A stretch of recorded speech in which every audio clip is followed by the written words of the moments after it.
તો જમ્મુ કાશ્મીરમાં અરવલ્લીના તમામ યાત્રાળુઓ સુરક્ષિત છે। યાત્રાળુઓએ શ્રીનગરથી વહીવટીતંત્રનો આભાર માન્યો છે। વહીવટીતંત્ર દ્વારા તમામ વ્યવસ્થાઓ કરવામાં આવી છે તે પ્રકારનું નિવેદન પણ યાત્રાળુઓ દ્વારા આપવામાં આવ્યું છે। આજે રસ્તા ખુલ્લા થતાં યાત્રાળુઓ સલામત સ્થળે પ્રસ્થાન કરશે। યાત્રાળુઓ સાથે જ્યારે વાતચીત કરવામાં આવી તેમના દ્વારા આ નિવેદન આપવામાં આવ્યું છે। કોઈપણ પ્રકારની કોઈ જ અસુવિધા યાત્રાળુઓને નથી પડી રહી, જો કે તંત્ર દ્વારા પણ તેમની ખાસ દેખરેખ રાખવામાં આવી રહી છે। જમ્મુ કાશ્મીર ગયેલા અરવલ્લીના આ યાત્રિકો સલામત છે હાલ અને તેમના દ્વારા આ સંદેશ આપવામાં આવ્યો છે। વધુ માહિતી મેળવીએ, સંવાદદાતા શૈલેષ પંડ્યા જોડાયા છે આપણી સાથે।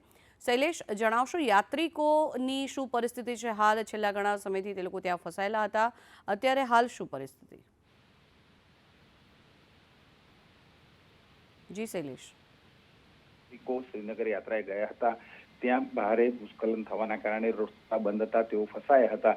અરવલ્લી જિલ્લા કલેક્ટર પ્રશસ્તિ પરીખે ત્યાં શ્રીનગર કલેક્ટર સાથે વાતચીત કરી અને તમામ યાત્રિકોની જે વ્યવસ્થા કરાઈ હતી, જમવાની પણ વ્યવસ્થા કરાઈ હતી। યાત્રિકોએ પણ વિડીયો દ્વારા જણાવ્યું છે કે જિલ્લા કલેક્ટરનો અમે આભારી છીએ।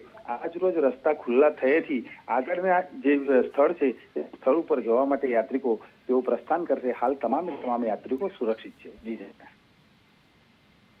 જી આભાર શૈલેષ સમગ્ર માહિતી બદલ।